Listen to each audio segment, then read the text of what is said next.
Hello बच्चों, तुम्हें जैसे अभी आंसर की आई है तो उसमें बहुत सारे क्वेश्चंस तुम्हें लग रहे होंगे सर गलत हैं। और बहुत सारे टीचर्स ने वीडियो बनाई भी होगी उसके ऊपर, और फिर कुछ बाद में मतलब वीडियो बनाने के बाद कोई ज्ञान देने आएगा कि सर ये क्वेश्चन इतने इतने तरीकों से किया जा सकता। तो मैं भाई पहले ही बता दे रहा हूँ, ठीक है। आप लोग जो आपको वीडियो बनानी होगी वो बना लेना, लेकिन इन बच्चों को मैं एक बार बता देता हूँ कि ये कहानी है इस क्वेश्चन की। एक बार आप समझो, स्कैम तो है ही है, क्वेश्चन में भी फ्रॉड है। मतलब वहां भी बच्चे जो जिनका वो क्वेश्चन सही रहा होगा बच्चे का, और उसके भी आपने मार्क्स काट लिए हो, तो मतलब वो उसके साथ सरासर नाइंसाफी है। जो 0.06 से रह गया, कोई 0.6 से रह गया, कोई 0.7 से रह गया, ठीक है, उन बच्चों के साथ तो नाइंसाफी है ना। और उसका मान ले ये क्वेश्चन जो अभी आने वाले हैं वो आपके सामने, आपको पता है कि क्वेश्चन ही गलत है, तो क्वेश्चन का फॉर्मेशन ही सही नहीं है, ठीक है। तो मतलब एसएससी अपने घटियापन से मतलब कभी बाज आई नहीं है। तो मैं आपको दिखा देता हूं।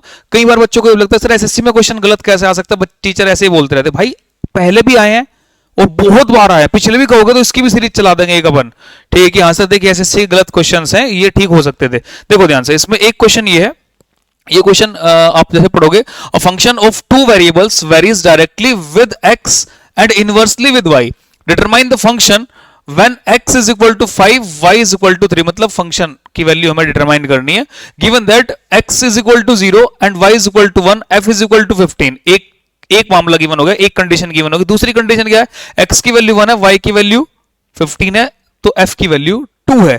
क्योंकि देखो दो वेरिएबल जा रहे हैं, बोला ना इसने वेरिएबल, दो वेरिएबल जा रहे हैं, तो दो कंडीशन तो उसे देनी पड़ेगी। ये बात तो सही थी, लेकिन समस्या कहां है फिर, समस्या समझो। अब देखो फंक्शन है, कोई भी फंक्शन है f, वो डायरेक्टली प्रोपोर्शनल है किसके भाई, इसने बोला डायरेक्टली प्रोपोर्शनल टू x, मान ली हमने बात। फिर बोला and inversely proportional with y, तो इनवर्सली प्रोपोर्शनल y क्या है, तो हमें यहां y रखना पड़ेगा इनवर्सली करने के लिए। प्रोपोर्शनलिटी का साइन हटाएंगे तो एक कांस्टेंट रखेंगे k, और इसे हमने कर दिया x अपॉन वाई। जो मेरे से पढ़ा हुआ है क्लास में वो भी इस बात को समझ रहा होगा। ऐसे प्रोपोर्शनलिटी वाले क्वेश्चन पता नहीं मैं कितने कराता हूं क्लास में, और एसएससी ने पूछे हुए भी, मैं पहले पूछे हुए हैं। तो अगर आप यहां देखोगे और पहली कंडीशन को मैं इसकी मान लूं, डिटरमाइन से बात यहां से गिवन दैट इसने कहा x की वैल्यू 0 है, तो साहब जैसे ही आप x की वैल्यू 0 करोगे, यहां पुट x की वैल्यू 0, तो क्या x की वैल्यू 0 पुट करते के साथ क्या फंक्शन की वैल्यू 0 हो जाएगी। और जब फंक्शन की वैल्यू 0 है तो ये कैसे कह सकता कि फंक्शन की वैल्यू 15 है, तो मतलब ये मामला आपका गलत है। ये बात आपको समझ आई। अब कुछ बच्चों को लग रहा होगा नहीं सर इसके तो और भी एक्सप्लेनेशन हो सकते। भाई जब क्वेश्चन करोगे आप प्रोपोर्शनलिटी वाला, तो यही मेथड है। देखो ध्यान से एक बार और, मैं देखो ये एसएससी का आया हुआ क्वेश्चन दिखाता हूं लास्ट 2023 का, ठीक है। तो इस क्वेश्चन को कैसे करोगे, पढ़ो ध्यान से एक बार। The force needed to keep a car from skidding on a curve varies, ये क्लास का क्वेश्चन है, क्लास नोट्स के, ध्यान दोगे, directly with the weight of the car. तो मतलब जो फोर्स है, फोर्स क्या कह रहा है, देखो ध्यान से समझोगे, डायरेक्टली वेरी करता है, मतलब डायरेक्टली प्रोपोर्शनल है किसके, वेट ऑफ द कार, तो हमने यहां वेट लिखा। इसके बाद देखोगे and square of its speed, तो स्पीड का स्क्वायर किया हमने इनटू में, ठीक है। इसके बाद and inversely with the radius, तो इनवर्सली विद द रेडियस लिखा, डिपोन में आर कर दिया। तो भाई साहब ये प्रोपोर्शनलिटी का साइन है, इसको हम हटाते हैं यहां से, तो K W S square upon R, यहां से हम सोल्व करेंगे। अब देखो इसने क्या दिया, सपोज 6125, तो 6125 का फोर्स है, रिक्वायर है, 2750 पाउंड की कार है, मतलब वेट है 2750 पाउंड। इसके बाद देखोगे आप 35 उसकी स्पीड है, तो 35 का स्क्वायर करेंगे, 5 का स्क्वायर 25, 3 से अगला नंबर है 4 गुणा 3 1225, डिवाइड बाय रेडियस है साहब, रेडियस 550 है, रेडियस कितने 550 डिवाइड बाय 550, हम इस पे यहां कर देंगे। इसको आप सोल्व करोगे, यहां से k की वैल्यू आएगी, फिर अगली बार से k की वैल्यू आप यहां रख कर दोबारा से वैल्यू रखोगे तो आपका आंसर आ जाएगा इसमें 12000। मैं सीधा कर दे रहा हूं, टाइम नहीं लगा रहा हूं इस पे, कि मतलब इस पर टाइम लगाने का मतलब है नहीं, कारण समझो। देखो हमने यहां इसको लिखा कि अगर कोई, देखो यहां इसमें बीच में देता रहा ना कि and the square of its speed, तो देखो स्क्वायर स्पीड का मल्टीप्लाई में, उसके बाद फिर कह रहा है एंड इनवर्सली विद रेडियस, तो अपॉन कर दिया रेडियस। ऐसे प्रोपोर्शनलिटी के बहुत सारे क्वेश्चंस हैं, और आप टाइम स्पीड डिस्टेंस जिसने पढ़ा भी होगा वो इस बात को समझ भी होगा कि हाँ सर ये ऐसे ही करते। तो भाई फिर इस क्वेश्चन में तो सेम कहानी बोल रहा है कि जब वेरिएबल वेरीज कर रहा है एक्स के साथ में और इनवर्सली वाई के साथ में, तो ये यही आएगा, और यही आएगा, तो मतलब मल्टीप्लाई और डिवाइड में लिखेंगे हम इसे, तो मतलब ये मामला गलत है। लेकिन कुछ टीचर्स अब तुल जाएंगे कि सर इसकी एक्सप्लेनेशन तो आप ऐसे भी कह सकते थे कि sir f is equal to है एक, इसे हमने कांस्टेंट दे दिया a के साथ में ax, और प्लस हमने इनवर्सली है तो सर अब b अपॉन y कर देंगे। ये बिल्कुल गलत है, बिल्कुल गलत, ये बिल्कुल गलत है। मैं इसे लिख देता हूं कहीं भी, ये गलत है, ये गलत है भाई, मतलब ये नहीं हो सकता, ठीक है, गलत है ये। लेकिन मैं फिर भी बोल रहा हूं कि कुछ इसे सही तोलने में तो तुल जाएंगे, कुछ कहेंगे सर ये सही है, ठीक है, हर किसी का इस पे अलग मत हो सकता। मैं इस बात को आपको फिर समझा दे रहा हूं, लेकिन मैं पहले लिख दे रहा हूं ये गलत है। मतलब ये जबरदस्ती का सोल्यूशन है, फालतू जबरदस्ती का सोल्यूशन है। ठीक है, डिस्क्लेमर दिया मैंने यहां पे आपको। अब देखो इसमें पहली कंडीशन को सेटिस्फाई कराओ। पहली कंडीशन को क्या कह रहे हैं सर, एक्स की वैल्यू 0, जी जनाब 0, प्लस आगे पढ़ेंगे आप y की वैल्यू 1, y की वैल्यू 1 है तो प्लस b, और ये बराबर f की वैल्यू कितनी है जी, f की वैल्यू है जी 15। तो मतलब आपने कह दिया डायरेक्टली b की वैल्यू 15, b की वैल्यू 15 है जी।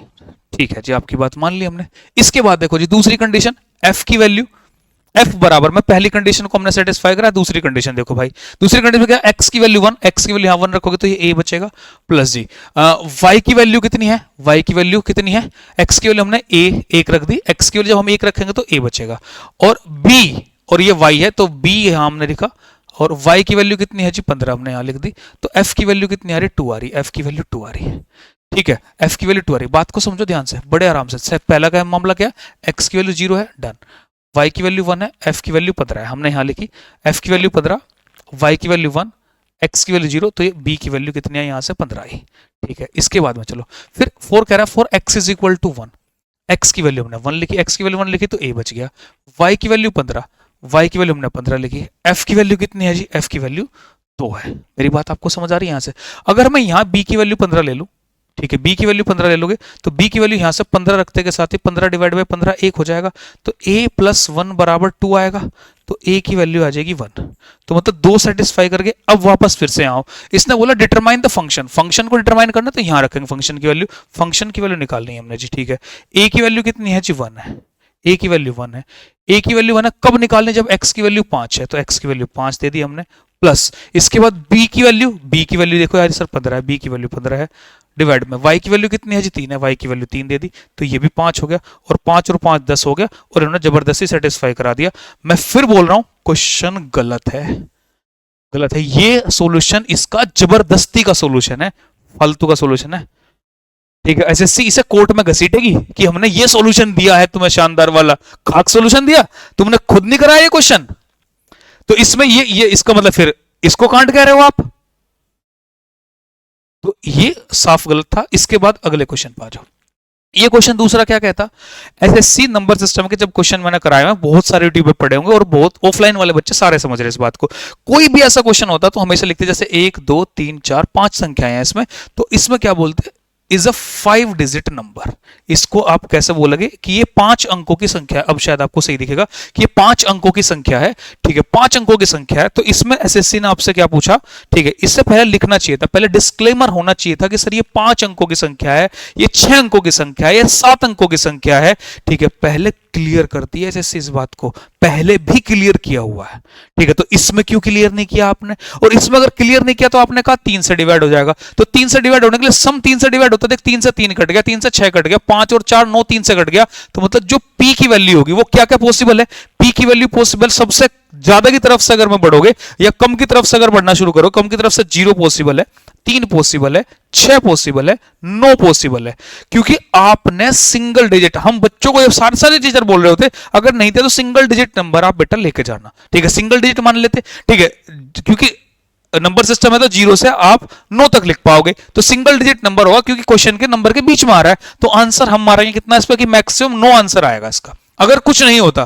ठीक है, एसएससी के आंसर की आंसर कितना दिया गया सर, एसएससी के आंसर की 12 आंसर दे रही है, बीच में डबल डिजिट घुसाओगे कैसे तुम इसमें, या तो क्लियर करो हमें से कि पी 2 डिजिट का नंबर है, या क्लियर करो पी 3 डिजिट का नंबर है, 4 डिजिट का नंबर है, कितने डिजिट का नंबर है वो तो क्लियर करोगे। ठीक है, इसमें होना चाहिए था कि इतने डिजिट का नंबर है, या फिर आप इसे बोल देते कि सर जैसे ये 5 डिजिट का नंबर है, तो तुरंत समझ में आता 5 डिजिट का नंबर है तो उसका मतलब 3 ऑप्शन में से कोई से को मैक्सिमम उठा लिया, बात खत्म होगी। तो इसमें भी डिस्क्लेमर नहीं था, तो मतलब ये क्वेश्चन में कमियां हैं, और ऐसे और भी बहुत सारे क्वेश्चन होंगे। एसएससी 12 कैसे मान लेगी इसका आंसर, भाई पगला गए क्या, ये हकीकत में ही पगला गए। एसएससी की बच्चों से डिमांड है, अपनी डिमांड भाई पूरी कर लो। ठीक है, एक तो जो रिजल्ट है आपका, जो आपका रिजल्ट है उसको रिवाइज कर दो, रिजल्ट को रिवाइज कर दो, दोबारा से भेज दो भाई, रिजल्ट भेज दो। ठीक है, पहली, फिर एक शिफ्ट में पेपर होना चाहिए, एक शिफ्ट में एग्जाम ले लो इन बच्चों का, इन पर थोड़ा रहम करो मेंस वाले बच्चों पे। ठीक है, एक शिफ्ट में एग्जाम ले लो जिससे तुम धांधलेबाजी ना कर पाओ। ये सारे टीचर्स की रिक्वेस्ट है, गुजारिश है आप लोगों से भैया, ठीक है। तो जो गलत, तो आप पहले एक तो इनके साथ पहले रिजल्ट में गलत करते हो कि ये कांड कर देंगे हम तुम्हारा, उसके बाद आप कट ऑफ में गड़बड़ कर रहे हो, ये तुम्हारा दूसरा मामला कि कट ऑफ हम ऐसी दे देंगे कि तुम बेटा घास छीलने पर लगा देंगे हम तुम्हें, कट ऑफ में कांड करोगे। तो रिजल्ट रिवाइज करो, कट ऑफ को ठीक करो। जो बच्चे एलिजिबल नहीं थे, जिसकी एज 30 साल से ज्यादा है और जनरल कैंडिडेट है, तो उसका लिस्ट में क्यों नाम है, उनके अलावा किसी और को मौका दे दो भैया, ठीक है। तो कोर्ट में तुम्हें ये घसीटेंगे फिर इन क्वेश्चंस के ऊपर, तो बेटा सॉल्यूशन दिखा देना कि हाँ हमारे मास्टर जी ने करवाया था, ठीक है। आप देख लो क्वेश्चन का सॉल्यूशन कि भाई ये सॉल्यूशन नहीं होता, ऐसे कॉन्सेप्ट ये होते, और ऐसे मैं आपको और भी क्वेश्चन करा दूंगा इस कॉन्सेप्ट के, ठीक है। ऐसे बहुत सारे कॉन्सेप्ट है जो इनवर्सली प्रोपोर्शनल और डायरेक्टली प्रोपोर्शनल के ऊपर कॉन्सेप्ट पे आ रहे होते। तो भाई मेरे 2 क्वेश्चन बिल्कुल गलत है, अगर किसी बच्चे को समस्या हो रही होगी तो इन क्वेश्चंस का एक बार सॉल्यूशन आप देख लो। वीडियो को लाइक शेयर सब्सक्राइब कमेंट करना आपका काम है, और इस बात को आपको बिल्कुल साफ साफ समझ में आनी चाहिए कि अभी एसएससी का दिमाग बिल्कुल खराब हो चुका है, कुछ भी उलझुल करते जा रहे हैं। तेज गति में किया गया कार्य कई बार ज्यादा गरम खाया हुआ जल जाता है, ठीक है। तो एसएससी को अभी कुछ पता चल नहीं रहा, बुखलाए पड़े हैं सारे कि तुम फिर पे लाए जाओगे, ठीक है। वर्ड्स मेरे गलत हो सकते हैं, मैं एक टीचर हूं, मैं अपनी मर्यादा को समझ रहा हूं, ठीक है, लेकिन मेरी भावनाएं गलत नहीं है, ये बात आप भी समझ रहे हो भाई। जब कोई चीज बिल्कुल सरासर गलत हो रही है और उस अन्याय के खिलाफ भी मैं बोलते टाइम अपने वर्ड्स की मर्यादा रख रहा हूं, और ये बात मेरे जहन में भी है, तो इस बात को आप भी समझेंगे जनाब। जय हिंद, जय भारत, गॉड ब्लेस यू मेरे भाई।